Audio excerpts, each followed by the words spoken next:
The only shortcut to life is to never miss a day, because sometimes you get lucky, and you'll never miss a lucky day if you try every day.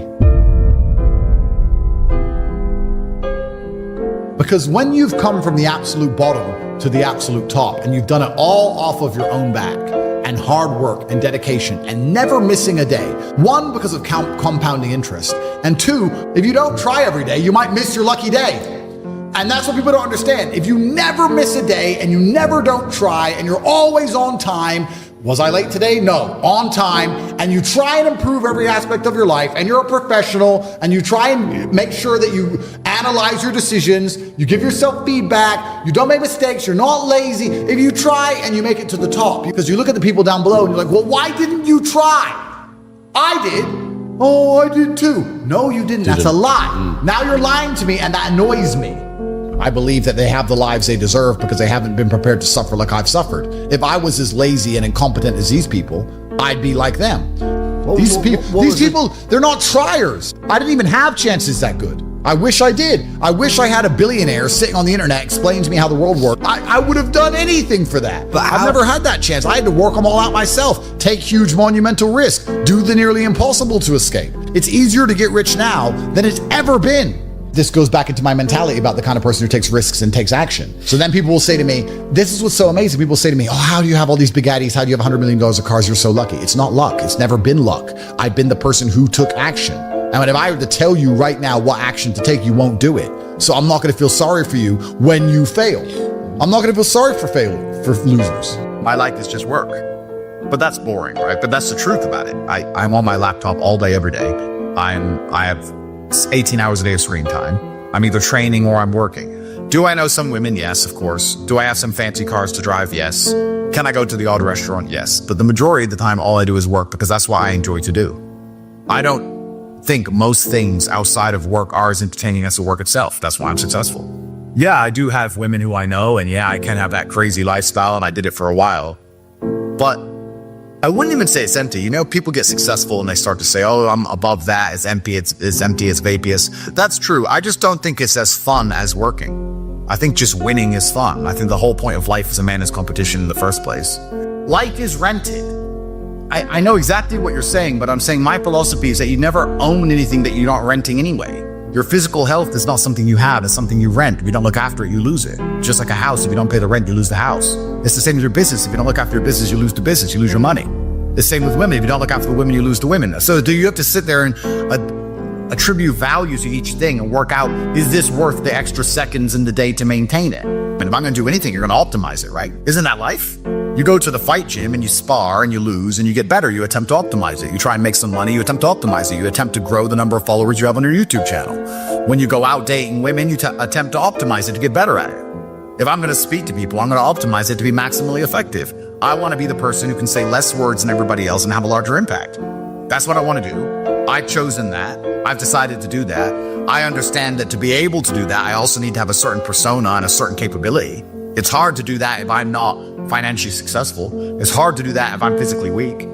If I walk into a room and I want to bellow and I want to sit and talk in a particular manner, but I'm physically weak and broke, nobody gives a shit. But I have real world accolades. Also, a lot of my real world accolades are based on the fact that I've suffered and I'm prepared to go through difficult scenarios for the things I've said, which once again adds credence to my words. Does happiness exist to you? I don't think it's important. I am already happy, and I'm happy all the time, even when bad things happen. I'm always a happy person. I don't operate in the happy, sad paradigm. So to me, I'm always happy because I don't measure it. If you don't measure something, it doesn't exist.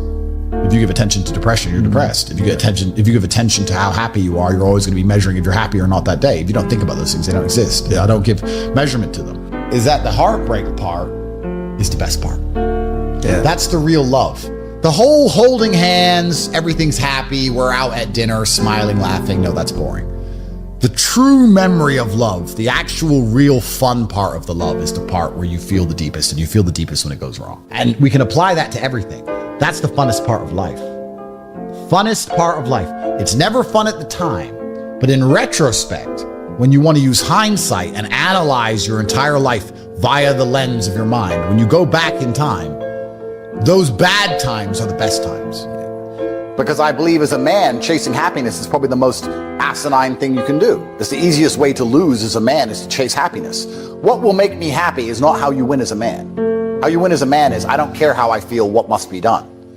And really the only thing that's fun in life is work. The only thing that's fun is the thing that made you rich in the first place.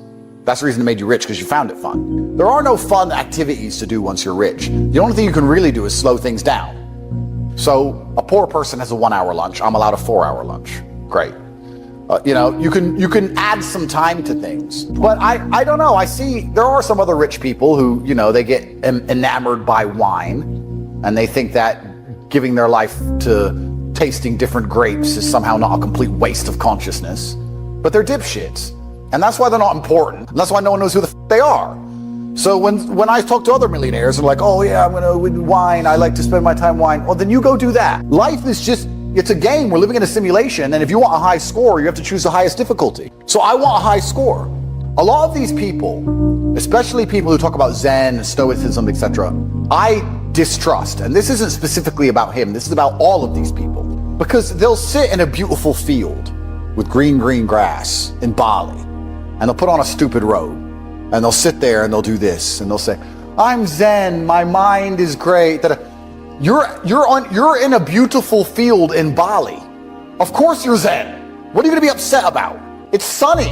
It's not even raining. You have nothing to complain about. Go and be Zen in a trench in Ukraine.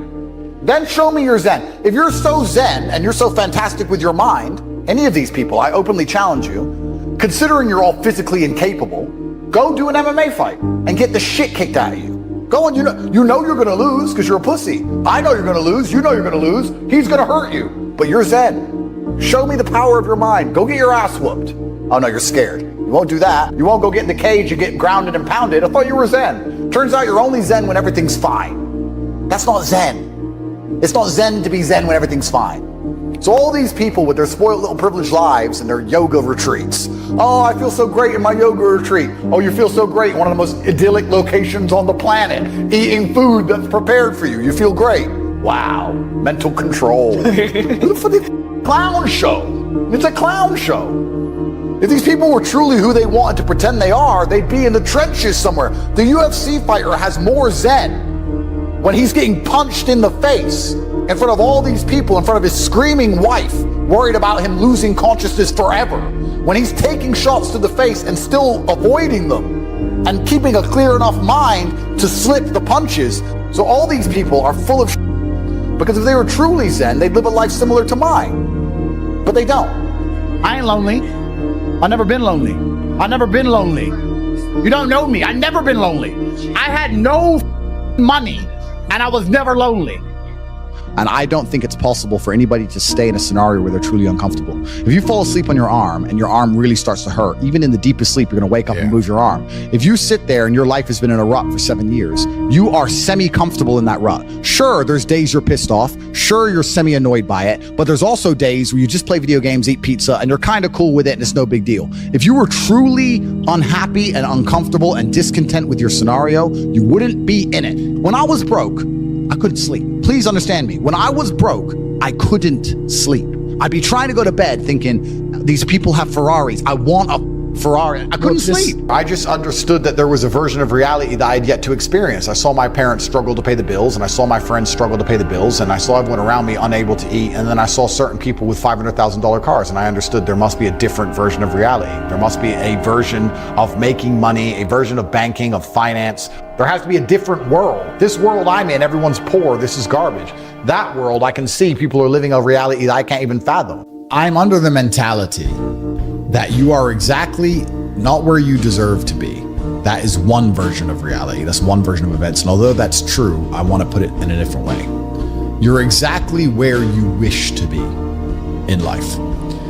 Even if you think you are not happy where you are, I can promise you are. Because if you're truly uncomfortable, you can't even sleep. If I put you on spikes, you can't lay down. You only lay down even if you're semi-comfortable. What I often hear from people and see from people is that they get very motivated for short periods of time. They'll be very motivated to change their life for 3 hours, and then they'll just go back to playing video games, and they're actually not unhappy with their life. They're fine to play video games and eat beans on toast and sit around in a small little apartment. They only become unhappy for a few hours now and again. That's when they talk about how motivated they are. That's when they talk about how hard they want to try. But in general, they're actually perfectly fine with their life, meaning they wish to be there. If they wished to be anywhere else, they wouldn't be doing what they're doing. And by extension, they would be exactly where they wish to be. I want you to understand at home, whether you're successful or unsuccessful, you wish to be where you are. If you wished to be big, you'd be big. You would train all day, every day. There is no such thing as wanting to be big and wishing to be big truthfully and not being big. If you say to a man, do you want to be bigger? They'll all say yes. But do they really wish for it? Oh, you'll take it for free. Well, you'll take anything for free. You'll take a Toyota Corolla for free. You won't buy one. Taking something for free is very different than going out there and earning it and paying for it. They're very different things. So you're as big as you wish to be. You're as rich as you wish to be. You live where you wish to live. Because truthfully, when you wish for something with all of your heart, never in history has the universe or God failed to give it to you. Anything you've ever truly wished for in your entire life, you have gotten 100% of the time. So then the logical extension of this mindset is you have to analyze and decide, one, why you wish to be where you currently are. Why? And two, if you want to change that, where you actually genuinely wish to be. Because you have to make sure you really want it. Everyone will say they want to have $100 million. Everyone will say it, but it's not true. And if you don't wish for it, you're never going to get it. And in fact, you won't even elevate from your current position unless you're more realistic with your wish and say, I don't want 100 million, I just want 1 million. That's my advice.